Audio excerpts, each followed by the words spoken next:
The last round, with 4 speakers, debate about the current situation with IS, the Middle East, Syria and Iraq.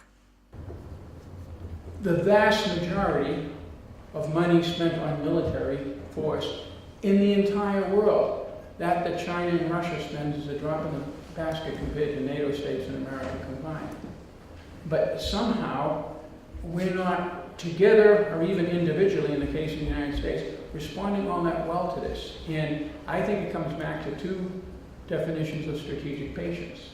If strategic patience is, we've got a lot of fish to fry, and we are strong, and apart from terrorist attacks and possible gas cutoffs, all of this can't really hurt us that much.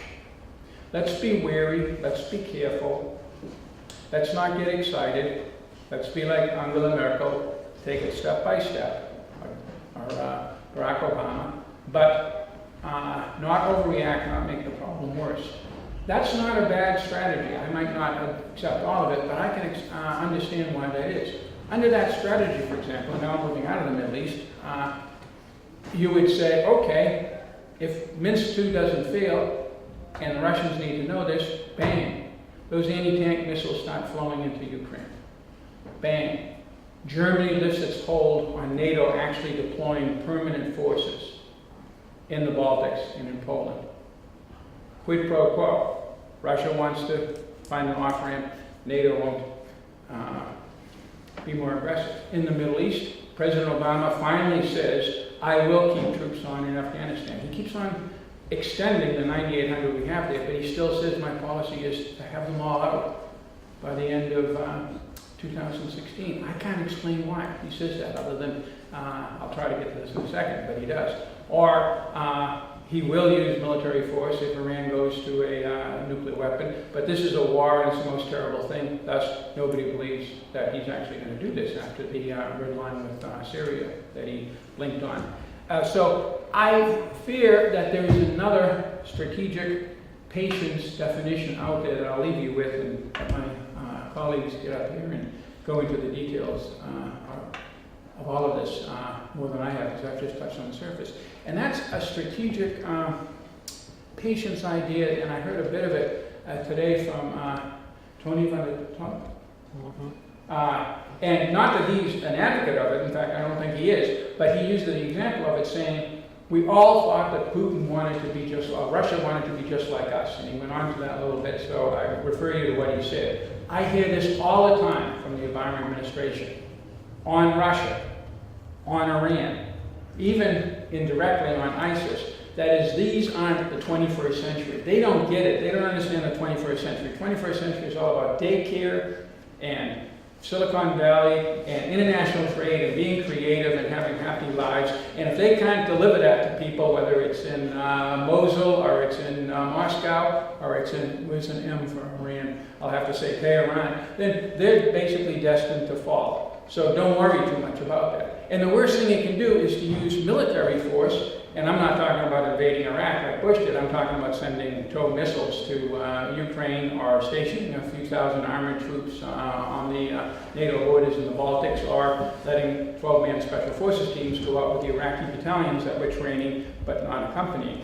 If you even take these minor military steps, they won't accomplish anything, because you never accomplish anything with military force.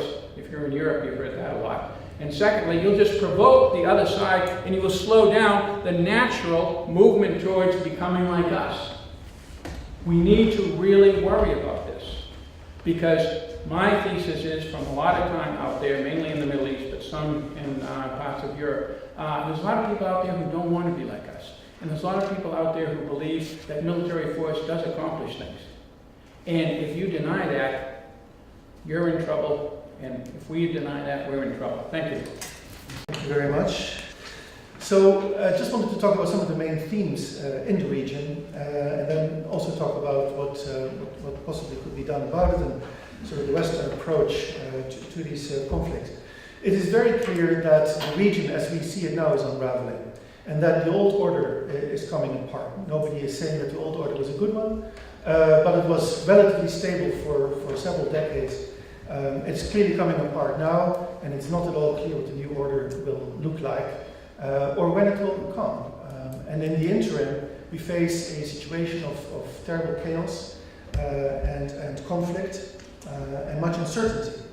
And this is what I want to talk about. So one aspect of this fading of the old order, the collapse of the old order, is the collapse of the repressive state system that has been in place. So the regimes that we've seen in Egypt and Libya and elsewhere, and the nation states that were weak to begin with, that are collapsing.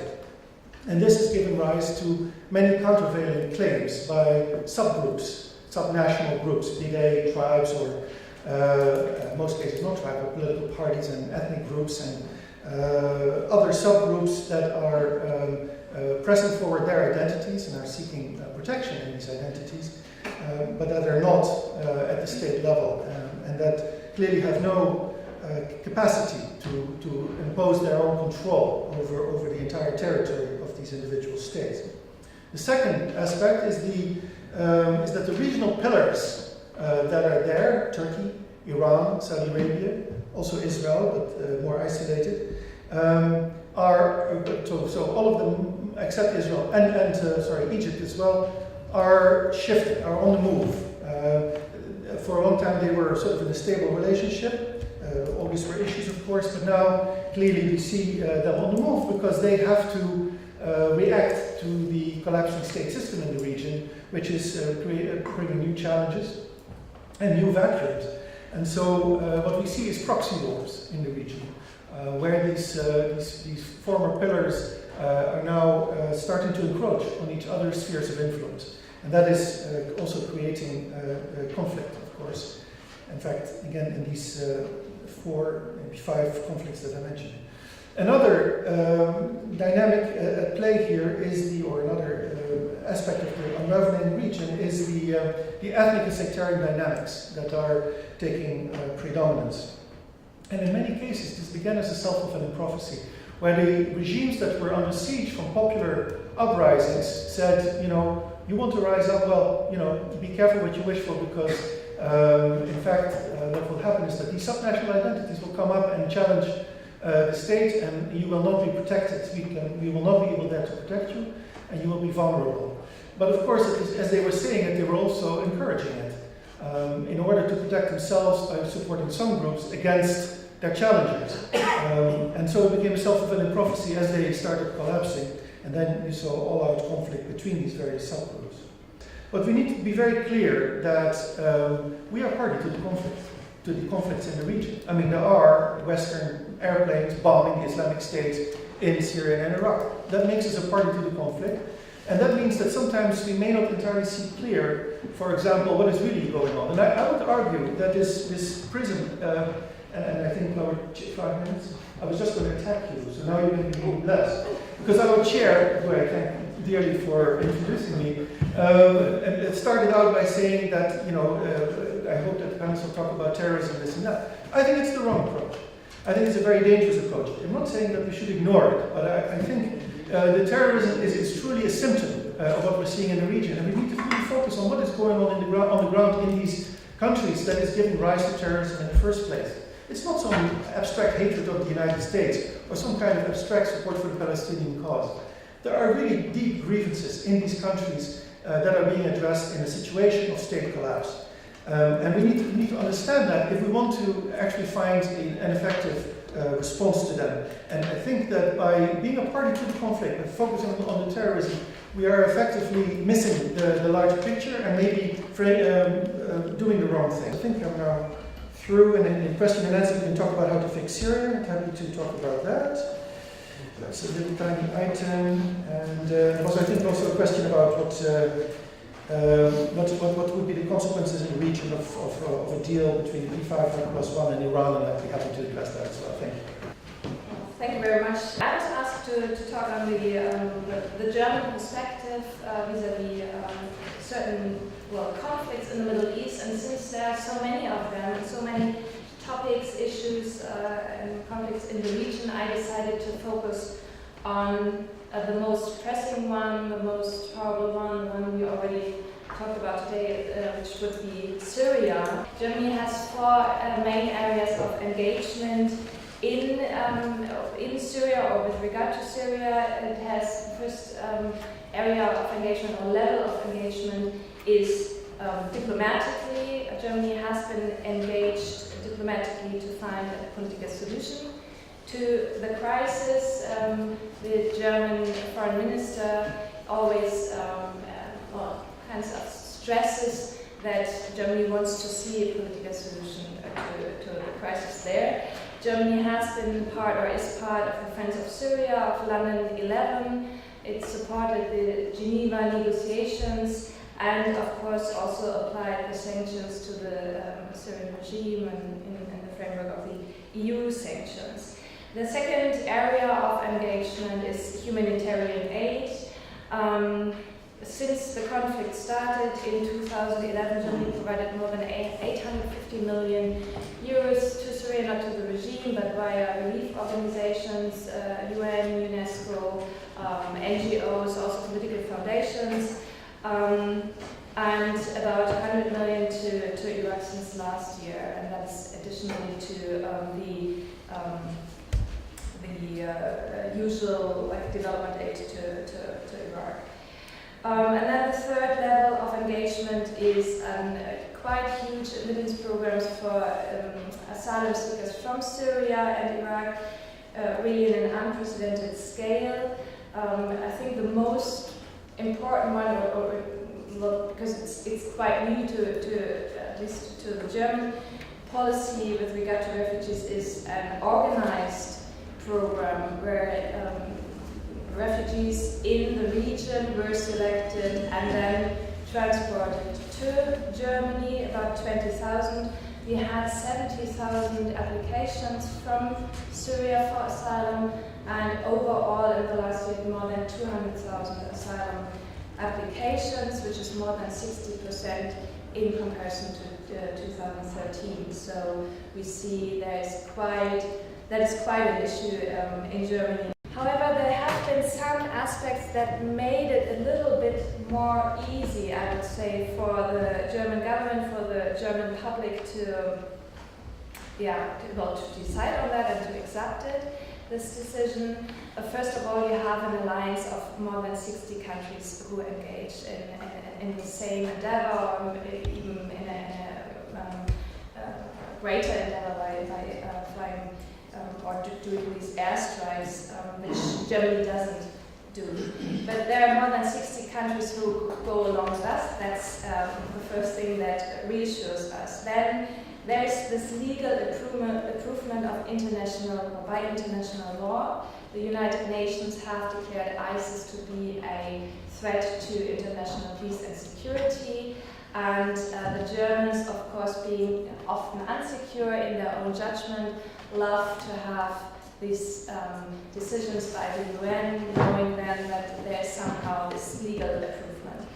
And then probably the most important part is, of course, that the governments of Iraq and the regional government of Kurdistan both asked for support, so that is something that is then, of course, the most profound argument you can cite in favor of this provision of weapons. So, to come to conclusion, to come to the end, I would say Germany has come a long way already. If you think of German foreign policy 50 years ago, that would have been something unimaginable, of course.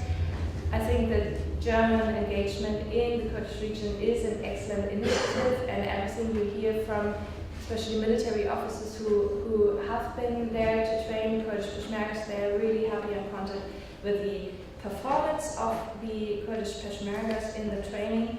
However, I would say this, you have to be clear about that this engagement is not a solution for the Syrian conflict. It doesn't bring a viable solution to Syria, and it certainly does not provide a viable strategy to fight ISIS in the long term. Thank you. I feel extremely privileged to speak here, especially as the last speaker. Many things have been, almost everything has been said. And so I won't retain you for very long. I especially love one presentation, which was a 4C presentation. And I was very grateful for the cue of crush ISIS. Crush ISIS. So first of all, how do we crush ISIS? It's one of the major questions. Now we have been talking not about. We have been auditioned by the French government with some of your colleagues. We've been talking to many people about crushing ISIS. So the physical crushing of ISIS by airstrikes seems already a quite striking concept in a sense. In Iraq, there might be a solution of pushing ISIS back, liberating a couple of towns. But how do you liberate towns like Mosul, for instance? How do you do it? Who do you send? Shia militias? But in Iraq, there's still some hope. You can maybe find still possibilities for political arrangements, like in 2006, propose something to the Sunni tribes or to the very anti-Baghdad urban population of Mosul, who is for a long time in competition with the Transatlantic government in Baghdad, and this even under Saddam Hussein. So, but there might be political deals if we do them quickly, because ISIS is very smart at killing everybody who might be a deal partner. So this needs to be very quickly. And I don't see any Shiite militias or Kurds going to 1 million town, inhabitants town like Mosul to defeat the military. So yes, airstrikes will not help, but there might be a chance of a new political deal like in 2006, struck with the remnants of Sunni opposition, which just went to an alliance of convenience with ISIS. But what about Syria? How do we defeat ISIS in Syria? Do we have anything to offer to the Sunni population in Syria who allies itself to ISIS? Not for purely ideological reasons, but obviously by the severe disappointment also that nobody took actions. There were no airstrikes on chemical weapons various kind of. There was no massive help in terms of helping elements which we consider as moderate. So it's our failure, and I don't see how ISIS in Syria can be defeated at all. With whom? With the Assads maybe? Yeah, this is maybe the only option. Who will go into Raqqa? Some Kurds from Syria? Raqqa is a Sunni town. Who will physically liberate this town? We've seen what happened in Fallujah in 2005 and 2006, and now which kind of military will and which kind of physical engagement this demands, and how many deaths this will cause. So I'm very pessimistic. I wanted to finish on an optimistic note, but in terms of Syria, I'm extremely pessimistic. Then I like this word crush also in a sense, because let's crush ISIS. But what about jihadism in a wider sense? We were looking at certain places. For years we looked at Al-Qaeda, now for the last, nobody was looking at Iraq. No journalists were looking at Iraq. When we did political analysis about Iraq until last year, Iraq was a set topic. And then suddenly there's a fall of Mosul, everybody focuses on ISIS. And suddenly we find out, especially in French, for example, that ISIS is only part of a wider problem which we call jihadism. When we looked at the attacks in Paris, because I'm really involved in a lot of French work at this stage, everybody was pointing straight away to ISIS, and then we find out again, oh, Al-Qaeda in Yemen still exists. What about the jihadi groups in Egyptian Sinai or Libya we're talking about? We need to see jihadism as a wider problem, and there's no military solution to it, and there's a long-term effort in trying also to refute this ideology. Then I like the word cooperate very much in this sense, in terms of the ideology. Cooperate with people we don't like. The cooperation with people which we don't like finally creates the basis of jihadism if we go back historically.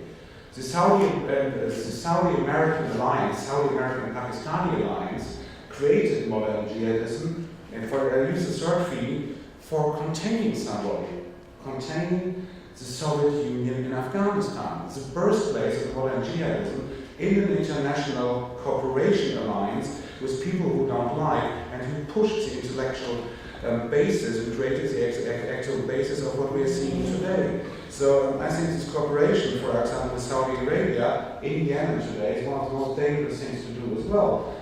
What's going to happen? The Saudis intervening in Yemen will help the Houthis to find more loyalists, the same as Al-Qaeda in Yemen. So we have no answers to this. Where do we go deeper, then there was a very interesting question asked, are we in the continuation of what we have seen before?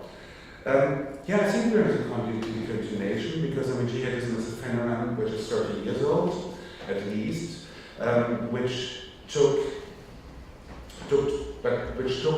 totally new dimensions in terms of its geographic spread, and especially totally new dimensions thanks to this technical revolution which we do have, the Web 2.0 revolution. So jihadism is obviously not limited anymore to the Arab world or to places like Afghanistan or Pakistan. We're in the middle of it. Everybody in Europe is in the middle of it. And I think we're very naive. We are now very naive, for instance, us here dealing with jihadism in terms of prevention, in terms of everybody thinking about de-radicalization politics. Everybody focuses so much on the fact that this might be a homegrown problem with a lot of homegrown elements. And it is in certain ways. But there's so many more aspects to it. And if you don't find a comprehensive approach to combat jihadism, crushing ISIS in a larger sense, then there will be also failure for Europe. And all this prevention work which we're studying, all the studies about European terrorists, whether they be in France, Germany, or here in the Netherlands, will not find any solution if we don't tackle the root causes of jihadism in the Arab world. Which means also that we as Europeans, and we had this very interesting speech about the German approach to them, we as Europeans are a total failure in terms of developing a common policy not only to jihadism but to our neighbors the southern Mediterranean. Germany until today never really understood psychologically that all these people are our southern European neighbors. And refugee problems and this refugee